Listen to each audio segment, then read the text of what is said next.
നസീസ് ആർക്കൈസിൻ്റെ പുതിയൊരു വീഡിയോയിലേക്ക് എല്ലാവർക്കും സ്വാഗതം. എല്ലാവരും സുഖമായിട്ടിരിക്കുകയെന്ന് വിചാരിക്കുന്നു.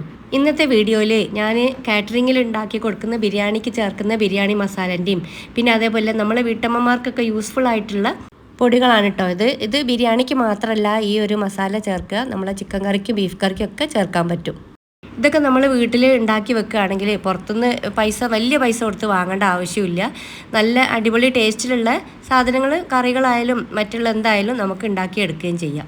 എന്തായാലും നിങ്ങൾക്ക് ഇത് യൂസ്ഫുൾ ആവുന്നുള്ള കാര്യത്തിൽ ഉറപ്പാണ് കേട്ടോ. അപ്പോൾ കുറച്ച് ഒരു 3-4 ടൈപ്പ് കാര്യങ്ങളാണ് കേട്ടോ ഈ ഒരു വീഡിയോയിൽ ഞാൻ കാണിക്കുന്നത്. ഇഷ്ടപ്പെട്ടാൽ ലൈക്ക് ചെയ്ത് പോകാൻ മറന്നു പോകരുതേ. ഫസ്റ്റ് തന്നെ നമ്മൾ നിത്യം എന്ന് പറഞ്ഞ മാതിരി ഉപയോഗിക്കുന്ന ഒരു ഐറ്റംസാണ് ഈ ഒരു ഏലക്കായ അല്ലേ.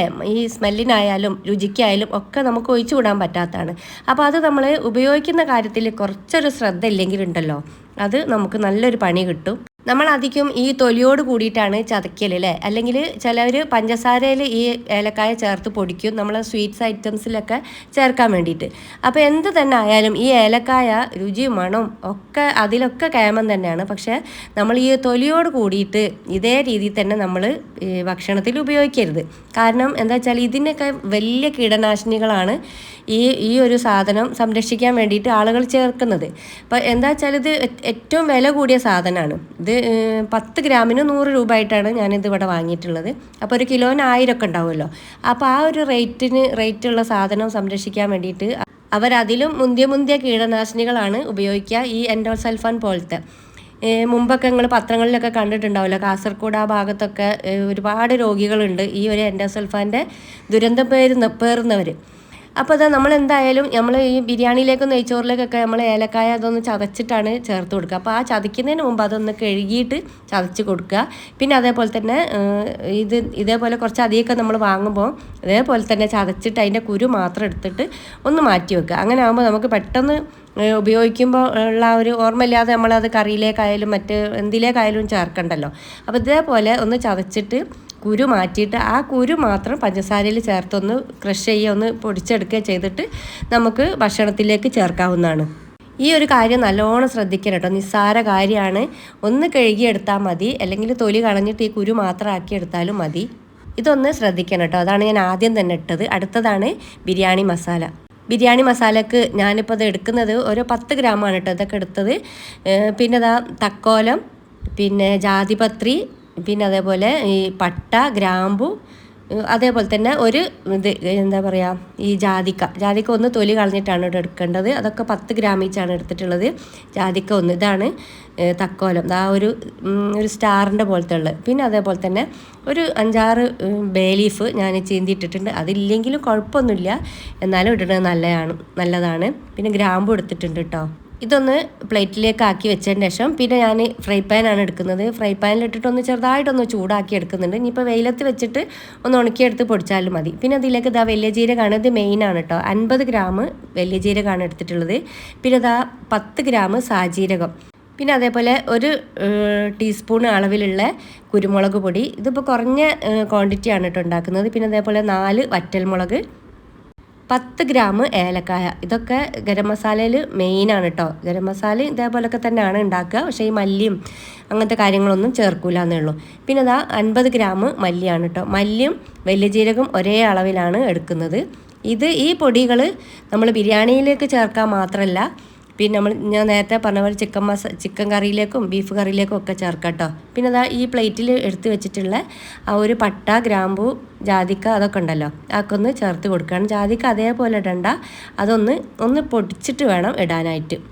പിന്നെ ചേർക്കുന്നത് സാധാരണ കോഴിക്കോട്ടുകാർ ഈ ഒരു ബിരിയാണി മസാലയിലേക്ക് ചെറിയ ജീരകം ചേർക്കാറില്ല കേട്ടോ. പക്ഷേ ചെറിയ ജീരകം ചേർക്കുമ്പോൾ ഒരു പ്രത്യേക ഒരു ഫ്ലേവർ കിട്ടുന്നുണ്ട്. അതുകൊണ്ട് വളരെ കുറച്ച് 1 ടീസ്പൂൺ അളവിലുള്ളത് ചേർത്ത് കൊടുക്കുന്നുണ്ട്. പിന്നെ അതേപോലെ നമ്മൾ ആ ഒരു ജാതിക്ക തൊലി കളഞ്ഞിട്ട് നല്ലോണം ഒന്ന് ഇടിക്കല്ലിൽ ഇട്ടിട്ടൊന്ന് നല്ലോണം ഒന്ന് ചതച്ചിട്ട് ഇതിൻ്റെ മുകളിലേക്ക് ചേർത്ത് കൊടുക്കുക, അല്ലെങ്കിൽ അത് ചൂടാവാൻ വേണ്ടിയിട്ട് സമയമെടുക്കും. പിന്നെ ചെറിയ ജീരകവും പിന്നെ ഈ സാജീരകവുമായിട്ട് ചെറിയൊരു കളറിന് വ്യത്യാസമുണ്ട്, പക്ഷേ സ്മെല്ലിനും വ്യത്യാസമുണ്ട് കേട്ടോ.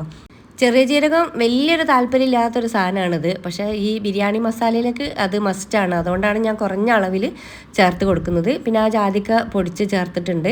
പിന്നെ അതൊക്കെ ചൂടാറിയതിന് ശേഷം വീണ്ടും ഒന്ന് മിക്സിൻ്റെ ജാറിലിട്ട് പൊടിച്ചെടുക്കണം. പിന്നെ അത് പുറത്ത് വെച്ചിട്ട് നല്ലോണം ആ ഒരു ഫ്രൈ പാനിലെ ചൂട് കൂടിയിട്ട് ഒന്ന് ചൂടാക്കി എടുക്കുന്നുണ്ട് കേട്ടോ. ഓവർ ചൂടായി പോകണ്ട. പിന്നെ അടുത്തൊരു മസാലപ്പൊടിയാണ്. ഈ ഒരു ഫ്രൈ പാൻ അടുപ്പത്ത് വെച്ച് ചൂടായതിലേക്ക് ഇതേപോലെ തന്നെ കുറച്ച് നമുക്ക് എത്രയാണോ ആവശ്യത്തിൽ അതിനനുസരിച്ചിട്ടുള്ള വലിയ ജീരകം ചേർത്ത് കൊടുക്കുക. പിന്നെ കുറച്ചധികം കറിവേപ്പില കഴുകിയിട്ട് ആ വെള്ളമൊക്കെ ഇതായിട്ട് ഉണങ്ങിയതാണ് കേട്ടോ. ഉണങ്ങിയതിന് ശേഷം അതിലേക്ക് ചേർത്ത് നല്ലോണം ഒന്ന് വറുത്തെടുക്കുന്നുണ്ട്. അപ്പോൾ കുറച്ചധികം ആയി പോയാലും കുഴപ്പമൊന്നുമില്ല കേട്ടോ ഈ ഒരു കറിവേപ്പിൻ്റെ ഇല. പിന്നെ അതേപോലെ ഒരു ടേബിൾ സ്പൂൺ അളവിലുള്ള കുരുമുളകും കൂടി ചേർത്ത് കൊടുക്കുന്നുണ്ട്. നമ്മളിപ്പോൾ ഈ ഒരു ഉണ്ടാക്കിയെടുക്കുന്ന കൂട്ടുണ്ടല്ലോ, അത് ചിക്കൻ കറിയിലേക്കും ബീഫ് കറിയിലേക്കും ഒക്കെ നല്ലൊരു ടേസ്റ്റ് കൂട്ടുന്നതാണ് കേട്ടോ. പക്ഷെ അത് നമ്മൾ ഉണ്ടാക്കുന്ന പോലെ ഒരുപാട് ലൂസായിട്ട് ഉണ്ടാക്കരുത്. ഇത് വളരെ കുറച്ച് ചേർത്ത് കൊടുത്താൽ മതി. മല്ലിപ്പൊടി എല്ലാം ചേർക്കുന്നതിൻ്റെ കൂട്ടത്തിൽ ഇതൊരു ടീസ്പൂണോ ടേബിൾ സ്പൂണോ ചേർത്ത് കൊടുത്താൽ മതി. പിന്നെ അണ്ടിപ്പരിപ്പ് ഇതേപോലെ ഒന്ന് കൈകൊണ്ട് പൊട്ടിച്ചിട്ടൊന്ന് ചേർത്ത് കൊടുക്കണം. അല്ലെങ്കിൽ ഇതൊന്ന് ചൂടായി കിട്ടാൻ ഇത്തിരി സമയമെടുക്കും. മറ്റേ വലിയ ജീരകമൊക്കെ നല്ലോണം ഒന്ന് ചൂടായതിന് ശേഷമാണ് ഞാൻ ഈ അണ്ടിപ്പരിപ്പ് പൊട്ടിച്ച് ഇട്ട് കൊടുക്കുന്നത്. അതും നല്ലോണം ഒന്ന് ചൂടായിക്കോട്ടെ കേട്ടോ. നല്ലോണം ഒന്ന് ചൂടായി തന്നെ ഉള്ളൂ, നല്ല രീതിയിലൊന്ന് പൊടിഞ്ഞു വരികയുള്ളൂ. മീൻ കറിയിലേക്കൊന്നും ഞാനിത് ചേർത്ത് നോക്കിയിട്ടില്ല കേട്ടോ. രണ്ടിലും ബീഫിലും ചിക്കനിലും ചേർത്തപ്പോൾ കുഴപ്പമൊന്നുമില്ല, നല്ല ടേസ്റ്റ് ഉണ്ട്. അപ്പോൾ അതും ഇതേപോലെ തന്നെ ചെറിയ ജാറിലിട്ടിട്ട് നല്ലോണം ഒന്ന് പൊടിച്ചെടുക്കുകയാണ്. പിന്നെ ഈ ഒരു ന്യൂട്രിപ്രോൻ്റെ ബ്ലെൻഡർ ഉണ്ടല്ലോ, അത് നല്ല അടിപൊളിയാണ് കേട്ടോ. എനിക്കിത് ഭയങ്കര ഇഷ്ടമായിട്ടുണ്ട്. ഇനി അപ്പോൾ നിങ്ങൾക്ക് ആർക്കെങ്കിലും വേണമെങ്കിൽ ഒന്ന് വാങ്ങി നോക്കണ്ട കേട്ടോ. 1500 തോന്നുന്നു കേട്ടോ അതിൻ്റെ റേറ്റ്. ഇപ്പോൾ റേറ്റ് കൂടിക്കണ അറിയില്ല, ഞാൻ ഈ വീഡിയോയിൽ ടാഗ് ചെയ്ത് കൊടുക്കാം കേട്ടോ. പിന്നെ അത് നല്ലോണം ഒന്ന് പൊടിച്ചതിന് ശേഷം നല്ലൊരു എയർ ടൈറ്റുള്ള ഗ്ലാസിൻ്റെ ബോട്ടിൽ സൂക്ഷിക്കുക കേട്ടോ നല്ലത്. അപ്പോൾ അത് ഫ്രിഡ്ജിലൊന്നും വെക്കേണ്ട ആവശ്യമില്ല, പുറത്ത് വെച്ചാൽ തന്നെ മതി. നമ്മൾ നല്ലോണം ചൂടാക്കിക്കണല്ലോ. കുറേ നാൾ വെക്കുന്നതിനോണ്ട് ഒരു കുഴപ്പമില്ല കേട്ടോ. ചൂടാക്കിയതിനെ കൊണ്ടാണ് ഇത് പെട്ടെന്ന് കേടാവുകയൊന്നുമില്ല. ഇതിപ്പോൾ ഞാൻ പൊടിച്ചെടുത്തതിന് ശേഷം ഇതേപോലെ ഒരു ഗ്ലാസിൻ്റെ ബോട്ടിലാക്കി എടുക്കുന്നുണ്ട്. ബിരിയാണി മസാല കാണിക്കാൻ വിട്ടുപോയതാണ് കേട്ടോ. അതും ഇതേപോലെ ഏകദേശം ഉണ്ടാക്കി തീരാറായിട്ടുണ്ട്. അപ്പോൾ ഇത് വീഡിയോ എടുത്ത് വെച്ചിട്ട് കുറച്ച് ദിവസമായി.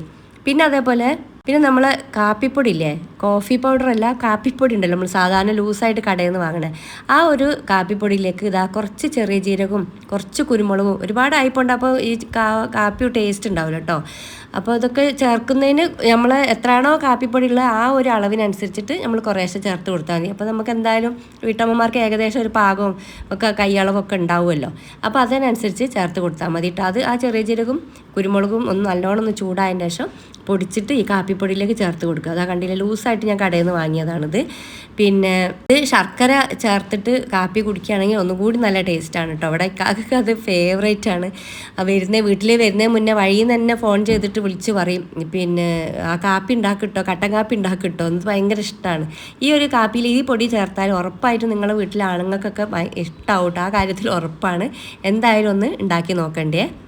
അപ്പോൾ നിങ്ങൾക്ക് ഇതിൽ കാണിച്ചു തന്നിട്ടുള്ള ഈ മസാലപ്പൊടികളും പിന്നെ ഈ കാപ്പിപ്പൊടിയും ഒക്കെ നിങ്ങൾക്ക് ഇഷ്ടപ്പെട്ടിട്ടുണ്ടാവും എന്നാണ് വിചാരിക്കുന്നത്. എന്തായാലും ഇതൊന്ന് ട്രൈ ചെയ്ത് നോക്കണം കേട്ടോ. ബിരിയാണി മസാല മസ്റ്റായിട്ട് ട്രൈ ചെയ്തോണ്ടി. Thanks for watching.